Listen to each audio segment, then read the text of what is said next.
Hey everybody, I'm Julian. I help run the demandcurve.com marketing training program. I also write TechCrunch's marketing column, and I used to run marketing at a startup called Webflow. So I'm here with Houston Golden, who's going to be covering the LinkedIn organic section of this webinar. Houston is the CEO of Banff Media, a very well-known growth marketing agency. They offer a full suite of advanced growth marketing services. Also, what's really interesting and relevant to this podcast, they have a LinkedIn influencer service where they'll actually run your LinkedIn organic for you. And they'll guarantee thousands of connections per month and hundreds of thousands of LinkedIn organic post views. Check out BAMF, BAMF.co/LinkedIn-influencer, or just go to BAMF.co. Our other host is AJ Wilcox, who's going to be covering the paid ad section of this webinar. So AJ runs B2, as in the letter B, the number 2, B2linked.com.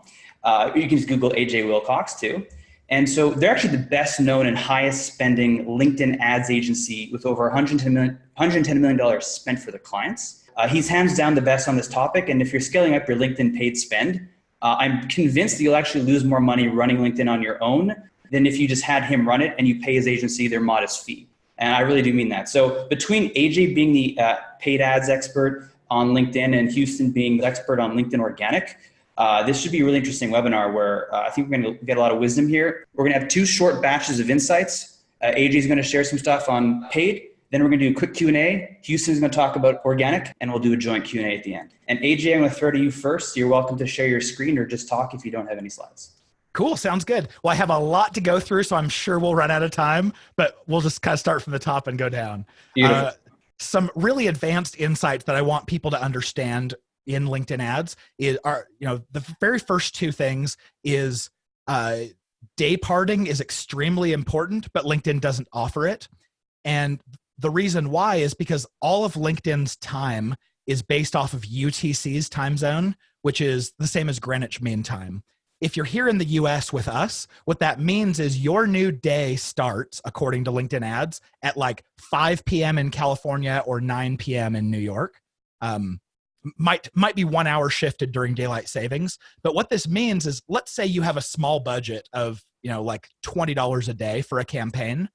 What that means is if every night at if you're in California, call it 5 or 6 p.m., your ads are going to start showing again, and you'll be showing them through the night. The chances of being able to actually spend, $15, $20 just to those night owls is really high. So that means that by the time your prospects get into the office in the morning at like 7 a.m. or 9 a.m., you don't have any budget. You've already stopped serving for the day, and you got the worst quality leads at some of the most expensive times. So my recommendation is make sure that you are running your ads only from, call it like 6 a.m. to basically business hours, end of business hours, in whatever your time zones are that you're targeting. You will get the highest conversion rates and the lowest costs, and you won't get those crap leads that come in during the middle of the night. There's one tool out there that currently lets you do this if you don't want to go and pause and unpause things manually, and that's called adstage.io. Something else that people tend to ask about quite a bit is, if I'm running sponsored content ads, people are commenting on them. People are liking them. They're sometimes sharing them, even though they're ads. But the problem is, to you as a page owner on LinkedIn, you're not getting good feedback. You're not getting good alerts or ability to manage these comments as they come in. So what we've found is, if someone comments negatively on an ad, it won't fire an alert anywhere unless you're like really looking for it in your personal notifications. But out of nowhere, your click-through rates will drop, and probably your conversion rates will drop as well if it's a negative comment. If it's positive, it doesn't affect it all that much. So if you want to closely manage this, what you do is you go log into your company's company page, and the first thing you'll see is your feed. But that's your organic feed. You want to click over to the right. There's a little down arrow, and you can choose to look at your direct sponsored content rather than your organic feed. And this is a list of all of your ads, and you can simply scroll down and look for any of your ads that has a comment or a like. And I've found that you can give this to your sales team and say, hey, sales team, go and reach out to these prospects. If someone liked it, you may want to reach out to connect with them. If they've commented, definitely respond, reach out to connect. Based on what their comment is, try to get them into a conversation. So kind of use your LinkedIn ads in combination with a reputation management type of bent as well. Something else interesting here, whenever you're targeting small to medium-sized businesses on LinkedIn, you're going to do this by company size. So what happens is you might say, oh, I want to target companies that are 10 to 50 people, or maybe even 2 to 10. And you might call that your small to, maybe medium size goes up to 500 for you or whatever. But what we've found is the smaller companies, they tend not to have created a LinkedIn company page and declared their size. So if rather than just targeting the people who you explicitly know are in that company size group, you're targeting smaller companies anyway, go and explicitly exclude everyone larger than what you don't want. So maybe you go in and say anyone larger than 200 employees, we want to exclude. That will leave you with those who are declared in the smaller company sizes, but it will also leave you with the unknowns. The unknowns are the ones who aren't associated with a company page because it doesn't exist. That means they're probably smaller companies because they don't have a marketer who decided to take some time out and go create a page. But it's also going to be a less competitive audience, so you'll pay lower for those clicks and get access to probably 3 times the available audience and volume. The next thing is you might find yourself targeting by skills and or by groups. These are great ways to target, but what you find is that the people who are trying to sell to your audience, they want to look like them. So they'll probably add similar skills and they'll probably go and join the same groups. So anytime we do a skill or a group targeting, we will go in and add an exclusion for job function and exclude the marketing, sales, and business development job functions. And unless you're explicitly wanting to target some of those, like a marketer or a salesperson, you can exclude them. And what it does is it gets rid of anyone who would be trying to sell to your audience, which would make them a competitor of sorts. So exclude them. They will click. So if you're just now excluding them, you'll probably see your click-through rates lower, but you will see your conversion rates increase because if they did convert, it was only because they're trying to spy on you and see what it is, how you're approaching the audience they're trying to go after. There is a web demographics tab when you're logged into your LinkedIn profile. What a lot of people don't understand is that your web demographics are free to anyone. All you have to have is a LinkedIn ads account open. You don't have to spend a dime. You generate your LinkedIn Insight tag, which is very similar to your Facebook pixel or your Google pixel. You install that on your site, and now you'll be able to log into LinkedIn ads, click on that web demographics tab at the top, and you'll be able to start seeing the professional makeup of all of your site visitors, not just the ones you paid for, but this is just everyone who visits your site that LinkedIn recognizes. Many of you probably know the ads tab inside of Facebook where you can go and, or at least you used to be able to go and look at the ads that a page is running. LinkedIn or Facebook recently pulled this back, and now it's really just for those in politics. But on the LinkedIn side, LinkedIn rolled the same functionality out, but they move a lot slower than Facebook. So if you can go right now to anyone's page on LinkedIn, click on their ads tab and spy on the ads that they're running to their audiences. They will hide the social proof from you, and they won't tell you which audiences those are targeting. But as a little spy tip here, if you click through on their page and start inspecting their UTM parameters, a lot of them will expose the audiences that they're targeting or some clues in their URLs that will let you kind of spy on them a little bit. So that's pretty nice to get. When you are bidding on LinkedIn, I think it's pretty commonly understood that LinkedIn is going to try to pressure you to bid higher than you should. So ignore their recommendations. Don't use automated bidding from the beginning. It's going to be insanely expensive. Instead, always bid cost per click and bid all the way to the floor from the beginning. What happens then is if you're bidding the absolute floor, you will, and then you see how much you spend. If you have a budget of like $15 a day and you spend $15 a day at the floor bid, that means that you just got the cheapest traffic that LinkedIn could possibly provide. That gives you the lowest CPLs possible. If, on the other hand, you're spending an average of $6 a day at the floor bids and you want to be spending 15, you just need to go and raise your bids by 15 cents, 25 cents every other day until you start spending what you want to. When you are running sponsored content ads, it's really not difficult to significantly outperform the average. So I mentioned before how you want to start bidding by cost per click. Instead, what we've found is when your ads, when you're bidding cost per click, start performing over a certain level with sponsored content that's around the 1% click-through rate mark, it becomes cheaper to bid by cost per impression rather than cost per click. So what we're constantly doing, we're watching our click-through rates every single day. And if we can find 2 straight days where click-through rates were over 1% for sponsored content, we know we're going to go in and change the bid to CPM. With CPC, you bid the floor or as low as possible to still spend your budget.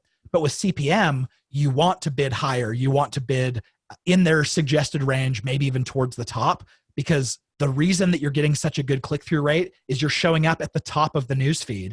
And if you bid low on CPM, you'll fall to the second or the third position, which will hurt your click-through rate. So make sure bid high enough so that you land in the first position. That will get you costs per click lower than the floor. So we love seeing those ads that perform over 1%.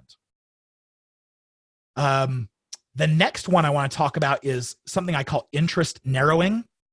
So when you are targeting any sort of persona, some of those types of targets that you want to go after aren't really a subset within LinkedIn. Like, for instance, if you want to target B2B marketers, there's no industry that's just B2B. It fits into your larger industry of whether you're a manufacturer or a software. So you can go in and use LinkedIn's new interests to layer on something like B2B marketing that will start segmenting your population. You can do the same thing with e-commerce. I think there might even be something around dental, because if you're trying to target dentists, the closest you can get with LinkedIn is medical practices industry. So think about using interests to slightly narrow down on your audience. You probably don't want to use interests as your primary target just because it's very broad. They pull it from things like your Bing search history and what posts, what they're about that you've liked or commented on. So, but definitely use it to help shore up your existing campaigns. The types of targeting that we really like to do are job title, job function with seniority, skill with seniority, and groups with seniority. And so let's say you have a single prospect, which is like CIOs, for instance. We can target the job title of CIO. We can target the job function of IT or engineering with a C-level seniority on top. We can target IT skills with a C-level of seniority. And we can target IT groups with a C-level seniority. Now that's 4 different types of targeting, all targeting seemingly the same person.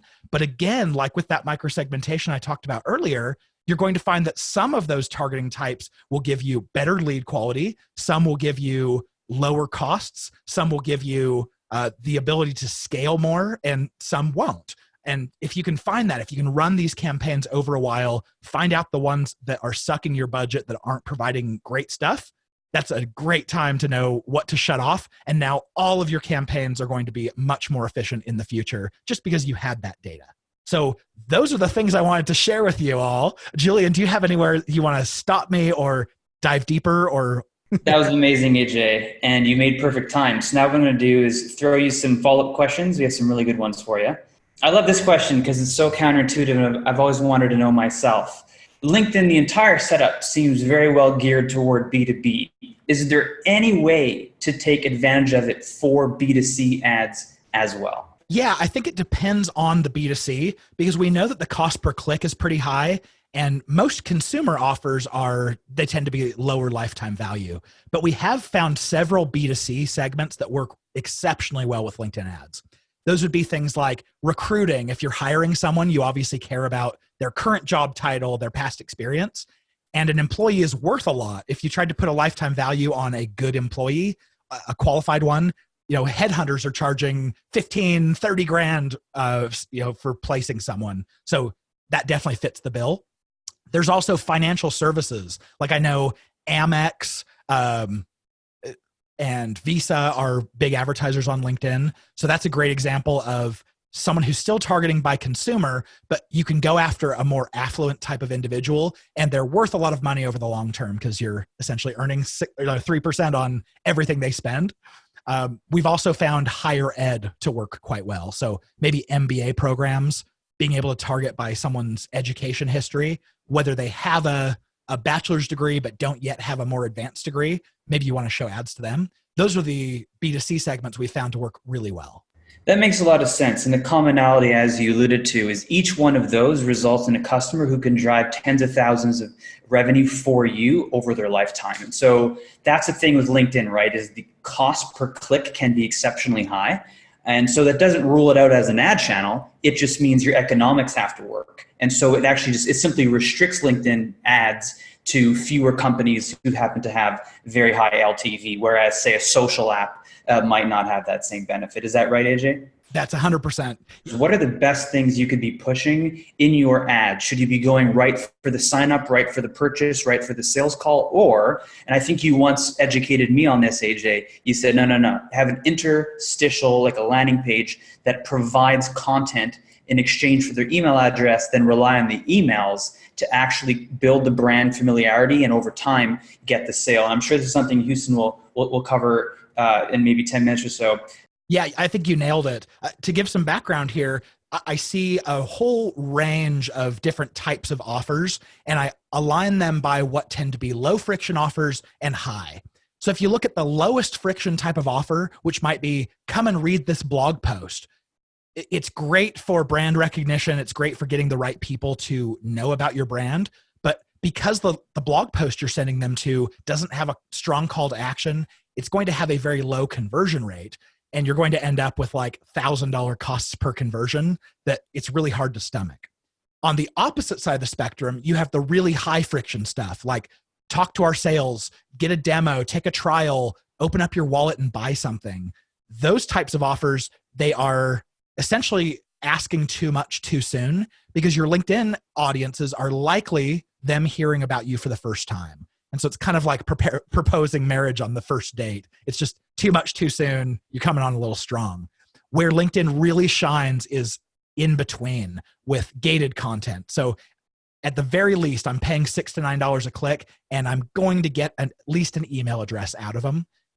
The types of offers that kind of fit in this category that are popular are things like a free checklist or a cheat sheet, a guide, a webinar, a free in-person event. Those are the types of offers that work really well. Then you just have to make that offer really valuable so people want to convert when they get to your landing page. Awesome. I'm going to ask about 3 more questions, then we're going to kick it over to Houston. And after Houston does his session on LinkedIn Organic, then we're going to do a Q&A all together. So a few more questions for you, AJ. How about what are the best performing ad types for the various distinct use cases on LinkedIn? So for sponsored content, or the analog on Facebook is the newsfeed ad, is that by default the best? And if so, what are the exceptions? When would I want to use one of those right-hand side column ads? How do I optimize my ad choices? Ooh, love this question because this is very nuanced. So I would recommend the vast majority of people should just be using sponsored content. Those are the ones that are in the newsfeed, and they are pretty engaging. So you can drive significant traffic from a pretty tightly segmented audience, but they're not LinkedIn's most expensive or least expensive ad. And so they're just a great happy medium. When you're first starting out, I would recommend go with the single image version of that ad because it's the simplest to troubleshoot. You have 2 lines of text and an image. And if that doesn't perform well to the click-through rate, you have very little to look at. It's did my ad copy not seem attractive? Did my image not get their attention? And you can kind of troubleshoot that way. If you start out immediately with something like video ads, you're going to be wondering if you have bad performance. Well, was it because my video creative wasn't good? Was it because my ad copy wasn't good? They didn't work well together. And it introduces too much dirtiness into your process. So that's where I would start. But you also have text ads, which are LinkedIn's least expensive ad format. They're the ones that show over in the right rail only on desktop. So all of the clicks you get are going to be coming from desktop, which is great if you have a longer form or you're asking for information that people don't want to type in on a tiny little phone keyboard. And they're very low risk. They get very low click-through rates just because they're obviously an ad. We're banner blind to them. But so it kind of takes away the risk. Like, it's never going to go and spend all of your budget because they're so unengaging. So that's a great supporting ad unit. Or if you just need desktop only traffic, that might be your only ad format.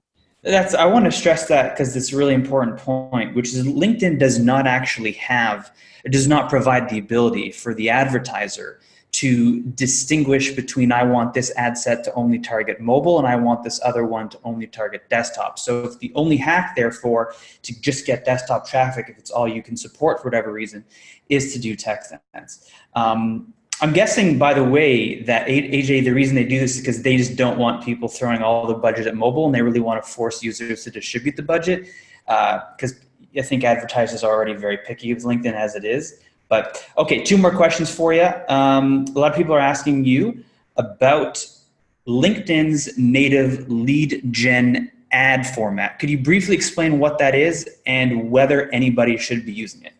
Yes, very similar to Facebook's lead ads. It's when you interact with an ad, a drawer will slide down and your form will be right within the ad itself.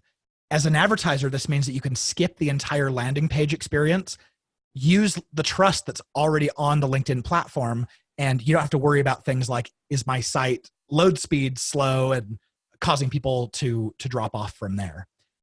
It's great in theory. They pretty much autofill all the information in your form for you, so that the prospect, they see that their first name, last name, their email address were all autofilled. All they have to do is hit submit.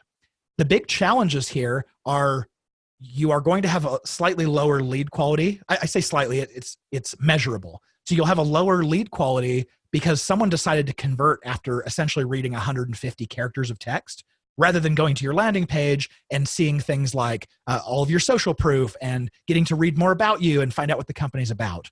So there'll be a less educated lead. Sometimes they will have forgotten that they filled something out, and they'll be asking you like, why are you reaching out to me? And you also can't track that traffic because it never lands on your website. So you're not going to have UTM parameters to track it. You can't retarget it because LinkedIn's retargeting doesn't work with their on-site engagement things. It's only off-site. And if the traffic never hits off-site, you can't retarget it with your Google ads or Facebook ads either. So I'll give you an example. About 60% of our clients are now using lead gen forms exclusively. It used to be that it was like, 10% would test into it. So I think you'll probably, if you use them, you'll probably appreciate the fact that your cost per lead will drop by 10 to 50%. People love those low cost per lead, but you will pay a price in terms of lead quality. So use them when you're all about quantity over quality. Send to a landing page if you need quality over quantity. Beautiful. And last question for now, we'll end with a rapid fire one. If you're seeing good results on LinkedIn, but it's tapering off quickly, what is your framework, AJ, for trying to either sustain those results, but then also scale those results to a higher volume? Ooh, I love this. Saturation is a really big issue for every type of social platform or display platform we use. LinkedIn's certainly no different here. What we've found is Facebook, your frequency will get very high very quickly, and you can burn audiences out on an ad or an offer within half a week to a week and a half. And that's pretty common from my experience. On LinkedIn, though, people don't tend to come back and spend a whole lot of time on the platform. So double-edged sword here. But what happens is because they're not exposed to your ads all the time, they don't get saturated very quickly. So when we launch an offer, that offer, we can pretty much put it on the calendar that between 27 and 33 days from now is when performance is going to start tapering off. So if your click-through rates are dropping, if your cost per conversion are climbing sooner than like once a month, then chances are you either got awarded a poor relevancy score and LinkedIn is just charging you more for your clicks, or I don't know, maybe something else happened, like your landing page went down or something. So, but if it is about every month, that's okay.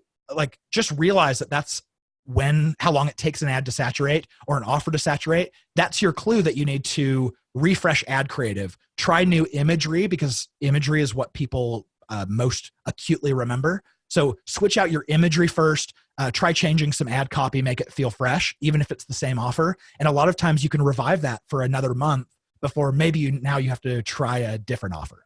AJ, thank you so much for your wisdom. And if we did not get to your question, stick around to the end and I'll be asking AJ some follow-ups, so not to worry. We're going to switch to Houston, who's going to be talking about LinkedIn Organic. Houston, it's all yours. You're welcome to share your screen if you'd like. All right, thanks so much. I actually am going to share my screen. I think that's working. So can you see my screen right now? Yep, you're good to go. Okay, amazing. Well, again, thank you so much for having me on. And as Julian mentioned, I am the founder and CEO of Banff Media. We're a growth marketing agency based in Venice Beach here in Los Angeles. And we are obsessed with LinkedIn. So I'm going to be running you through some of our training that we have. We're going to be launching a Banff Academy, and this is all part of our LinkedIn Masterclass. This is essentially how we build up all of our clients' profiles and how we turn our clients into LinkedIn influencers. Our mission is simple. We want to use LinkedIn to become an organic lead generating machine. We've done this so many times and it almost never fails. And it's just a matter of putting in the work and following these steps. So profile optimization. We're going to cover some advanced tactics on how to make sure that your profile is poised for success. Then we're going to talk about how to build a massive target audience on LinkedIn. We're going to then talk about how to create content that is authentic and viral and valuable to your audience that is in turn going to help you build trust. Then we're going to talk about how to translate that audience into sales, which is really what everyone cares about at the end of the day. So part one, advanced profile optimization. This is all about laying the groundwork for all future LinkedIn efforts that you're going to be working on. So the goal here is to turn your profile into a conversion machine, and really just to think of your profile as, a landing page, and take into consideration, all of the, calls to action, and, make sure that it's very well thought out and designed to get the conversion that you want. We're going to cover some of the really, really key elements. So the profile photo, your tagline, your header image, and your summary. Those really are the first four things that people see when they view your profile. So I'm going to focus on that. So this is what appears directly below your name on LinkedIn. And there's a couple of different types that we normally like to do. So this is the attention grabbing tagline. Basically, this focuses on a major accomplishment, some major social proof, Forbes 30 under 30, or author of a New York Times best-selling book, that sort of thing that just immediately cements your influencer status in people's minds. So any social proof, awards that you've won, or major accomplishments work great to add into your tagline. Again, another one, this is called the tangible benefits. So really just telling people what you're going to do for them. This guy, I turn consultants into thought leaders through content marketing. When you connect with him, you're going to see this tagline. You're going to immediately know that this person's going to provide value for you, and you know exactly what they do. So it's definitely a good formula. And this one is the inverted version of that one, which is just a question, right? Do you need to buy or sell a subdivision? So this one might be like, I I turn consultants into thought leaders, it might need to be, do you need help with content marketing, right? Like you can turn your tagline or your tangible benefit into a question, and it can be an engaging way to use your tagline. Okay, so the next element of your profile is the header. So the best things to use for your header image are usually event photos, especially if you have any photos of you speaking on stage in front of an audience. Those are really powerful to position you as a thought leader. So that's always what we look for. Ideally, if you have any photos of you speaking in front of an audience, that's like just a really tangible way to show that you are actually a thought leader. Group photos of you with your team work really great.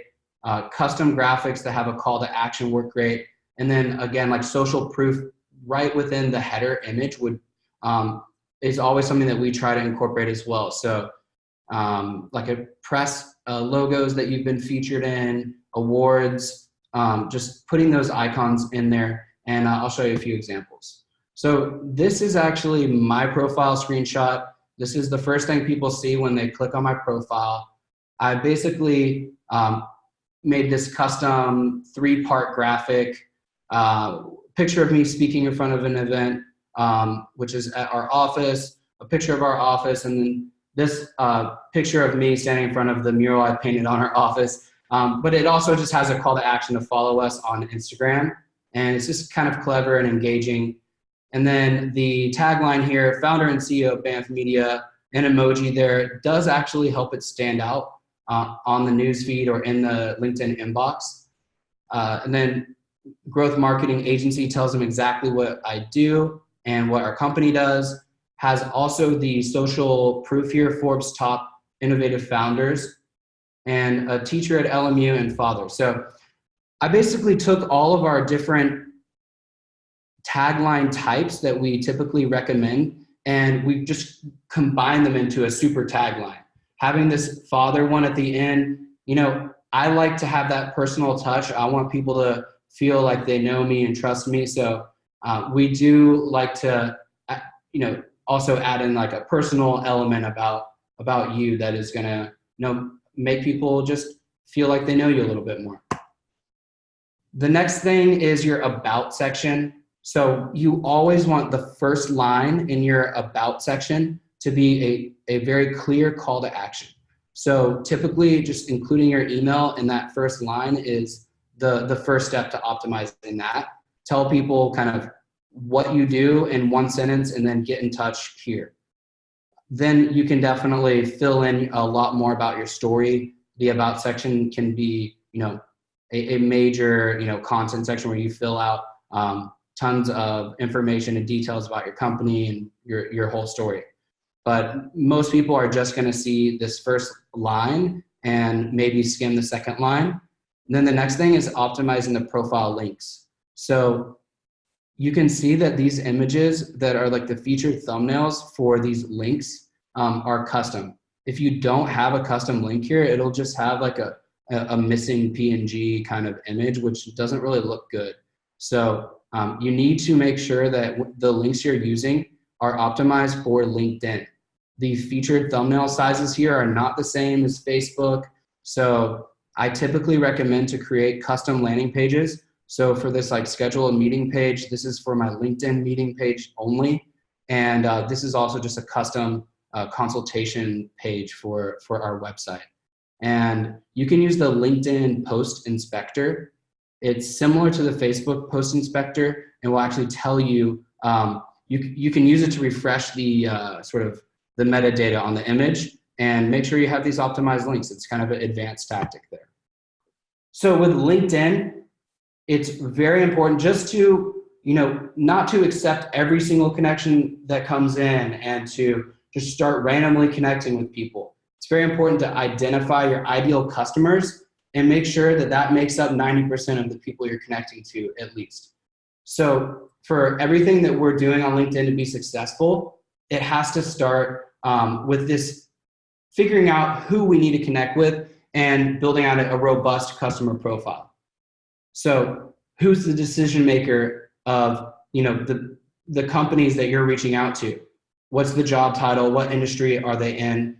We often like to sort of triangulate conversations to create a water cooler effect. So what that means is if the CEO is the decision maker, but the CEO is obviously a very busy person, maybe it makes sense to reach out to his executive assistant and their marketing director.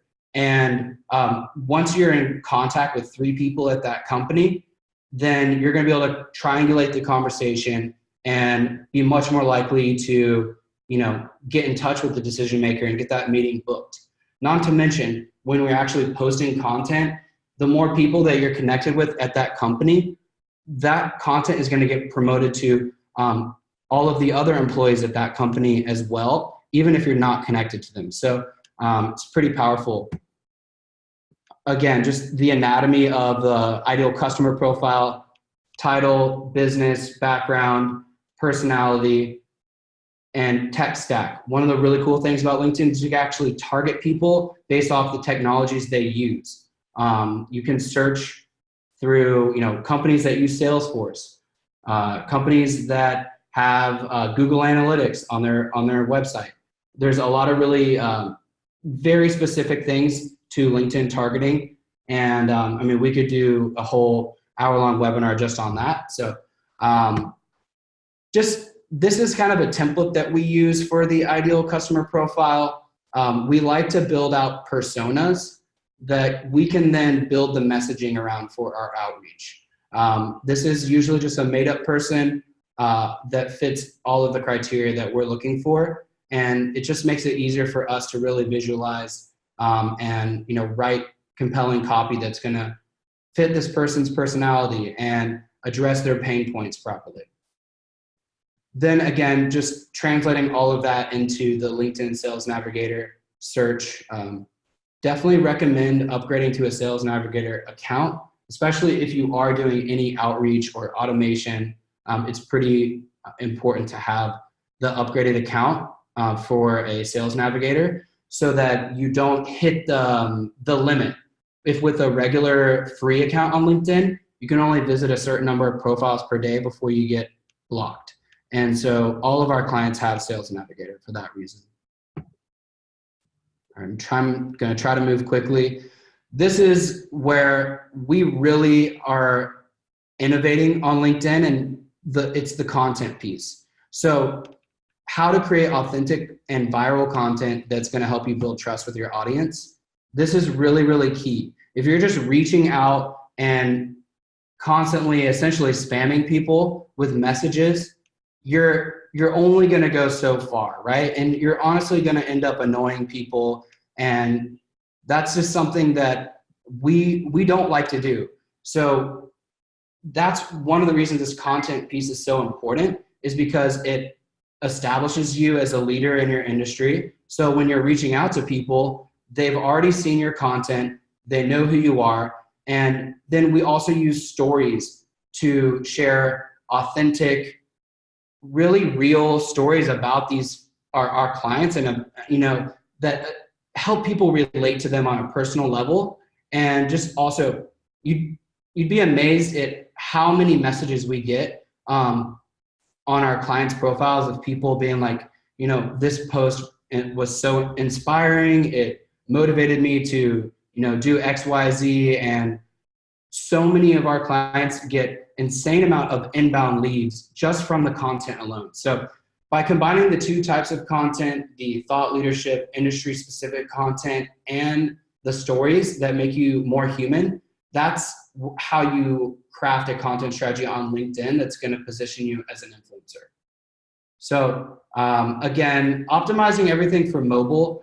57% of LinkedIn visitors are coming from mobile. So we always want to make sure that we use mobile optimized text content, right? So short paragraphs, keep your stories fast paced, and kind of create a story arc or a wave shape to your post. This is an example of a story post here where we're showcasing the importance of vulnerability. So too many people get caught up in the professionalism they feel is kind of necessary on LinkedIn. And that's why we've been able to make such an impact and disrupt the type of content that people put out on LinkedIn. Because we were really the first company that started telling like raw, emotional, vulnerable stories on LinkedIn. And we consistently have been going viral on LinkedIn for over 2 years now. And it's from stories like this. So at the end of the day, you don't want to just be posting, random stories on LinkedIn. They need to be tied to your career, your personal, professional life in some way. So as much as you want to be vulnerable, talking about things that are like, just about your family that don't relate to your, professional life in any way, those don't typically do as well. So just make sure that it's actually relevant, right? This one got over 1 million views, and it started off with my boss yelled at me in front of the whole office. 6 months into my new job, I wanted to yell back, right? So instantly relatable. Everyone has had a bad boss here and there, and then kind of telling the whole story. This post it's super viral. Start with a pattern interrupt, such as a painful moment or a shocking statistic to get people interested at the beginning. I call this the hook. And then make it real by building the tangible details in the middle of your content. And then really hit home with the hammer at the end. So I call this kind of the hook, and then raising the hammer and then hitting the hammer at the end. Where people really go wrong is posting content where the hammer at the end, which is kind of the meaningful takeaway for the content you're posting, they kind of make that the entire post. So they're just philosophizing about work culture, and the whole thing is just their opinions, and it's just a thought piece, so to speak. You don't want to do that. You don't want to post a thought piece. That might be good for a Medium article that's much more long form, or a blog article, but for a social post on LinkedIn, you don't want to be doing that. You want to have a real vulnerable story, and only have the last 2 to 3 lines be that kind of meaningful takeaway. So we use all these viral prompts. We'll share some of these slides after so you can go through these. But things that make great stories are major life changes like moving to a new city, quitting a job, starting your company, significant life events, etc. So things like that work great. With your LinkedIn content, the post typically only lasts for about 72 hours. And then there's a sort of content decay. You'll get 95 or 99% of all of your views in the first 72 hours. And then after that, you just kind of get a trickle through from people visiting your profile.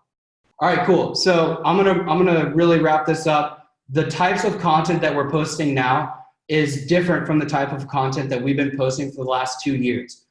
Really, when we got started, we were known for that viral storytelling.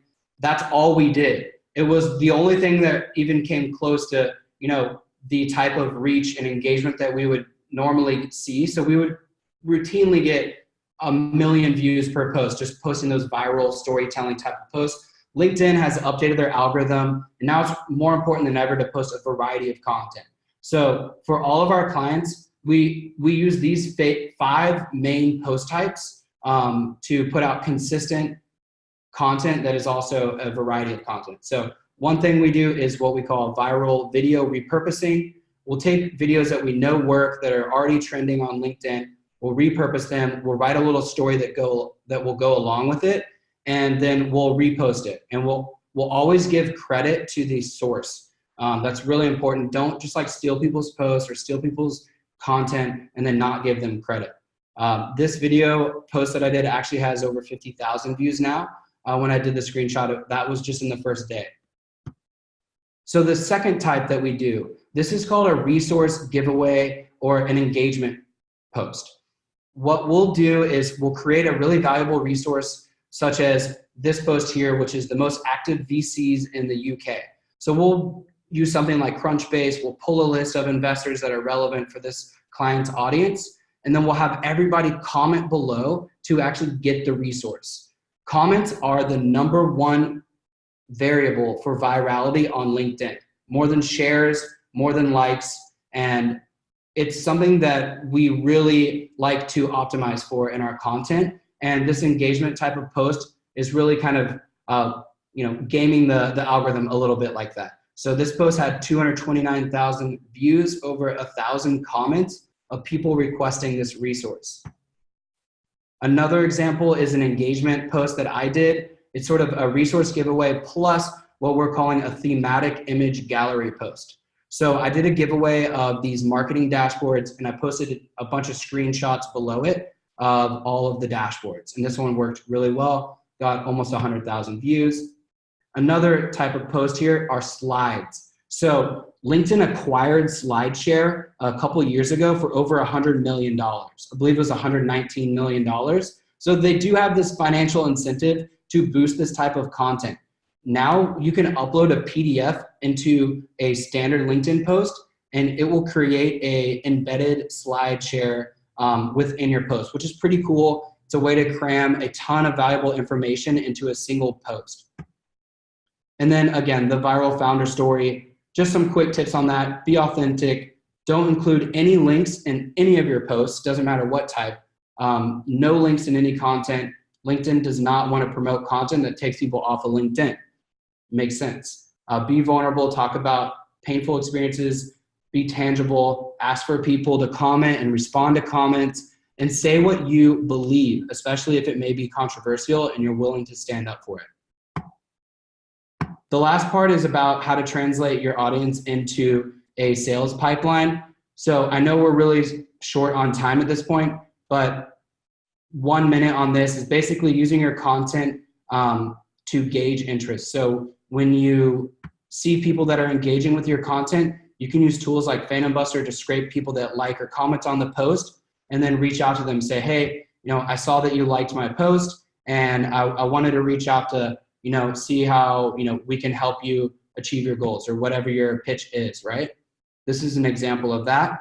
And the last part here is just how to kind of cross promote between Facebook and LinkedIn. I'm currently experimenting with a ton of strategies on this. So those resource giveaways, I'm actually sending people direct messages on LinkedIn, everybody who comments on the post. Then I send them to a landing page where they have to opt in via Facebook Messenger. So I'm building my mini chat subscribers by doing these resource giveaway posts. And I'm also sending out messages to my targeted audience on LinkedIn, inviting them into our Facebook group. So 2 quick ways to kind of cross promote to build a targeted Facebook audience through LinkedIn. And then obviously using the direct messages to book calls and get those sales calls booked on your calendar. Boom, that's it. Well done. That was super interesting. I want to do a quick follow-up question here, which is, did you say, if I heard correctly, avoid having links in your LinkedIn posts because LinkedIn does not favor them? Is that correct? Absolutely. And so you basically figured, okay, I'm going to leave the link out, and I'm going to get engagements in my comments section and elsewhere. And then I'm going to direct message or in-mail those individuals with the link. So that's your tactic for getting the click. Is that right? 100%. LinkedIn is going to throttle your reach in the newsfeed like significantly. You might as well not even post it if you're going to include a link. That's so interesting. Now tell me, what if I left a comment on my own post that is the link? Do you think that's kosher or no? So, I have found that strategy can work. It still throttles it slightly. What I've been doing lately, instead of linking to a comment on my own post, because basically how that would work is I would post my post, then I would immediately leave the first comment, and then I would immediately edit my post and put the link to my first comment.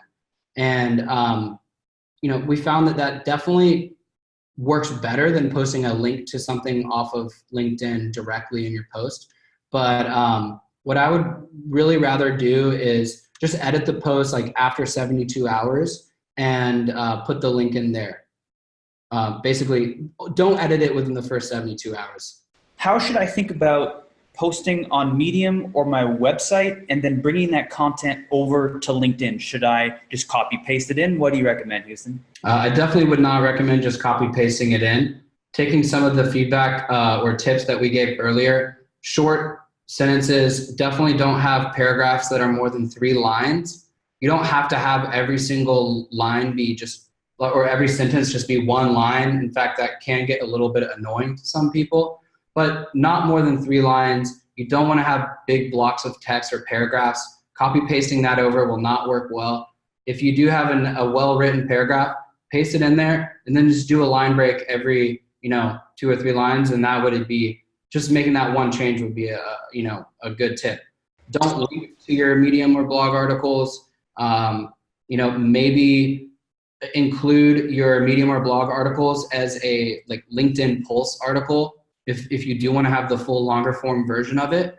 But what we like to do is just include half of it and then, actually drive traffic to your website, to read the full article. So just cut off your full article halfway and say, read the full thing on myblog.co or whatever it is.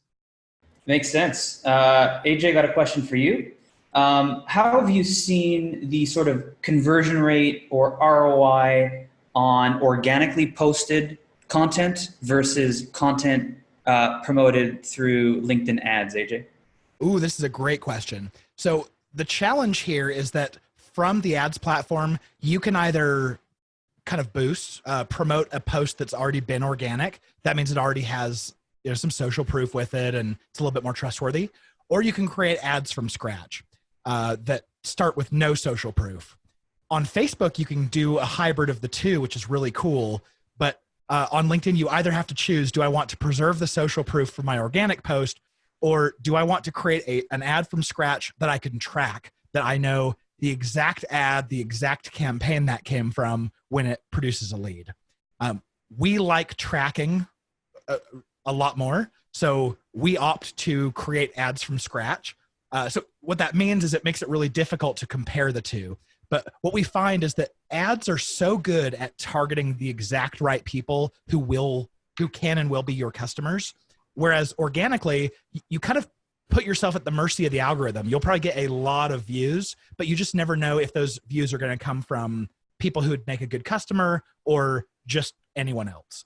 So we find that your conversion rates will likely be higher for a specific offer if you're targeting, and your return on your investment should be higher in advertising to them, simply because you're making sure that every one of those impressions goes to the right person. But certainly using them in conjunction with each other is really powerful, because you just never know who you're going to hit, and you want the widest reach for the lowest cost. Makes perfect sense. I got a question for both of you. I'll start with AJ. AJ, hey, AJ, do you mind if I actually have a follow-up question for AJ on that? Go for it. Please do. Yeah, because AJ, you mentioned earlier about sponsored content ads. So is that, are you also saying now that, I'm just curious, is a sponsored content ad, that has to be an existing organic post, right? No, you can create them as what they call direct sponsored content, which means it's only visible to those that you're advertising to, or you can sponsor an existing organic. Okay, gotcha. But you almost always just create an ad that is sponsored content, and you don't just promote the organic post. Exactly. And the reason why is because wherever your link would take them in the organic post, you're going to have UTM tracking parameters in there.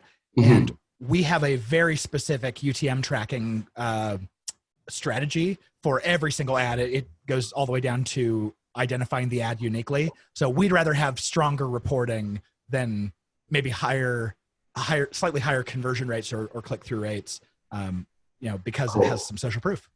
Cool. Yeah. Thanks for clarifying that. I wish we could do both like you can on Facebook. I wouldn't mind best of both worlds. Yeah.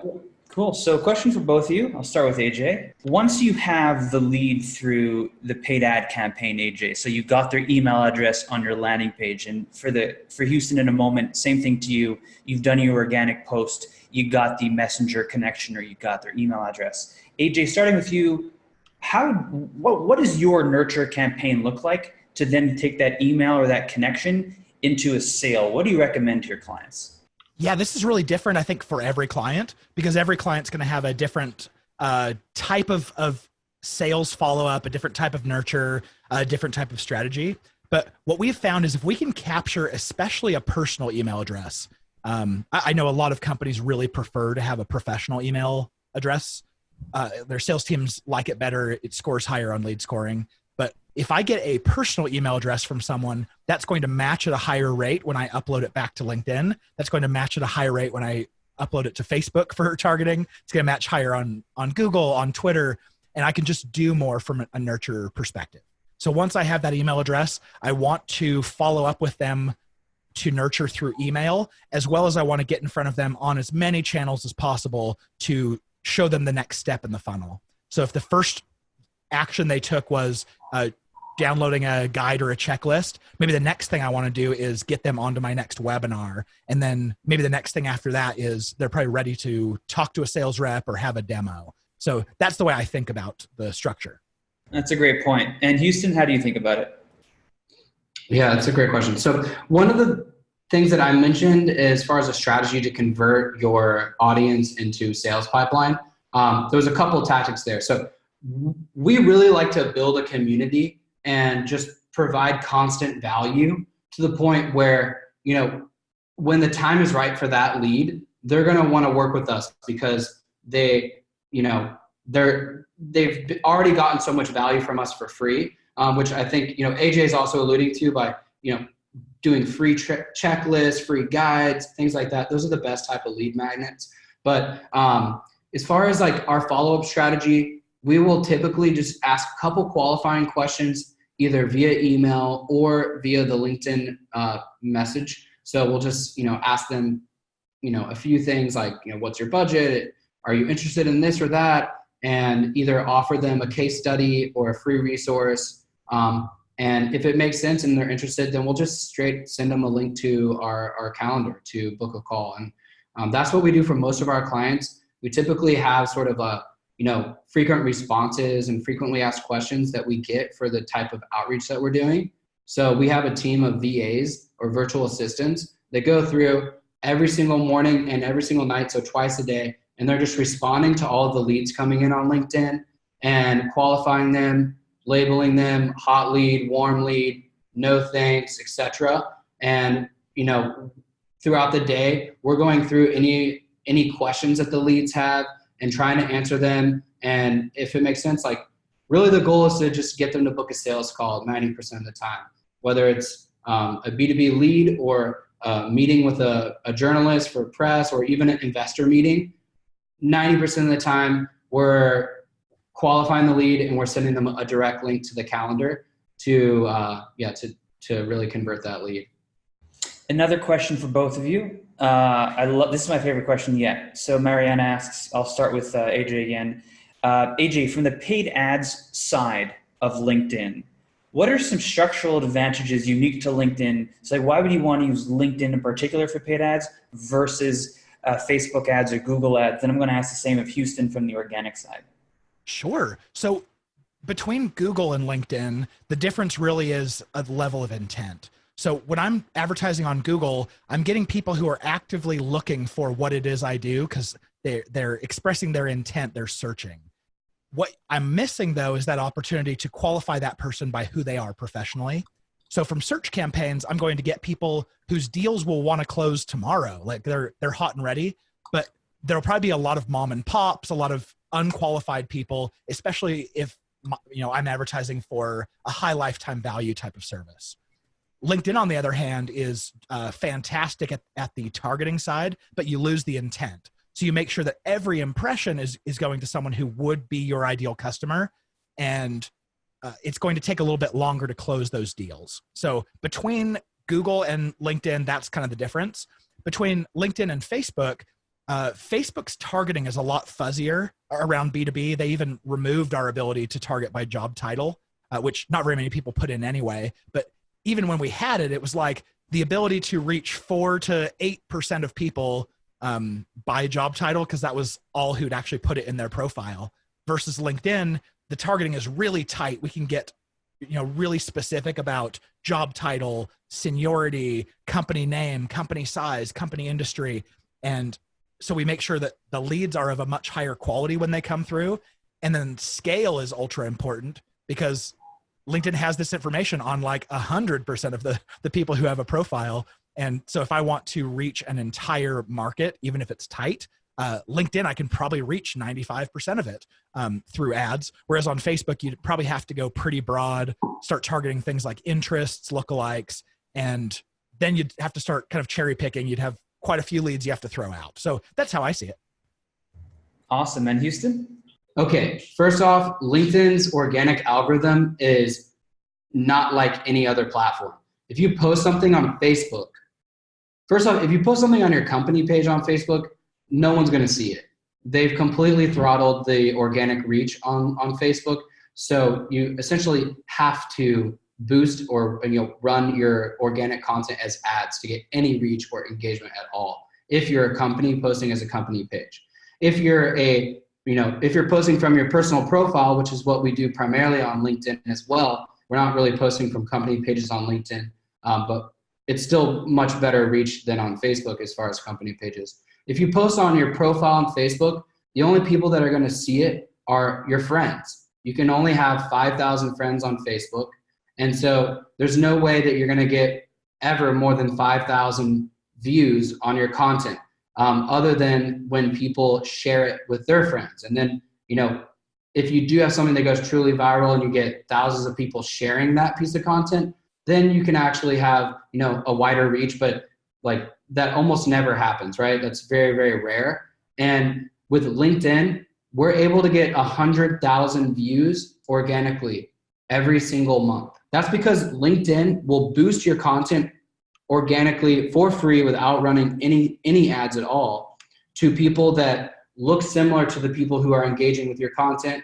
So when we start to build your target audience, let's say your ideal audience is CEOs of Fortune 5,000 companies.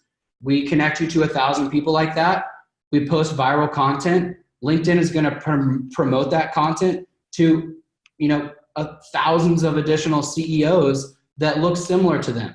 They're going to promote your content to who you're not connected to, and people that are completely outside of your own network, just because they like to promote the best content in the newsfeed to the widest audience. AJ, final question to you. Jane's asking, when you're setting benchmarks on your expectations for performance from LinkedIn, let's say ads in this case, how do you think about that? Oh yeah. I mean, you just gave me a great example of a piece of content I should create, Jane. I appreciate that. It's really important to understand benchmarks because it lets you know whether you're doing a crap job or whether you're doing amazing, and you just won't know otherwise. So we look at it in two steps. The first step is engagement. So we're looking at each of the ad formats and how our click-through rate compares to average and how our costs compare to average. So there, sponsored content, you'll probably pay $6 to $9 per click, and your click-through rate, if it's anything above about 0.4%, so a little less than 0.5%, then you're above average. So shoot for that as your benchmark. Text ads, you'll probably pay $3 to $5 a click, and anything over a 0.025% click-through rate is great. On sponsored in-mail, it's a really tricky ad format. It's LinkedIn's most expensive one. You'll probably end up paying like 40 to 60 cents per person you send to. If you have anything less than like a 55% open rate, there's something wrong with your subject line. And if you have anything less than like a 4% click-through rate, on those, you're just going to have insane costs per click. So it takes a pretty special offer to make those work. Dynamic ads, I have nothing for you because it's a garbage ad format that I don't recommend anyone uses. When you get down to the conversion side of things, we have found that a hard offer, like a high friction type of offer, you should see a 1.5 to a 4% conversion rate on. So that's why we like to avoid those. If you have a content offer, we're always looking for a 15 to 20% conversion rate on that download of free content. So if you have a content offer and you're like 8%, 10%, you know that the offer needs to be changed up. So that's how I view the benchmarks. Cool. So I'm going to wrap up by saying Houston at BAMF, BAMF.co. Check out his website for LinkedIn organic services, much like what he discussed today. Similarly, on the paid side, AJ at B2Linked.com. That's it for today's webinar. You can check out demandcurve.com for details on our growth marketing training program and other cool growth-related products that we work on. Have a great day.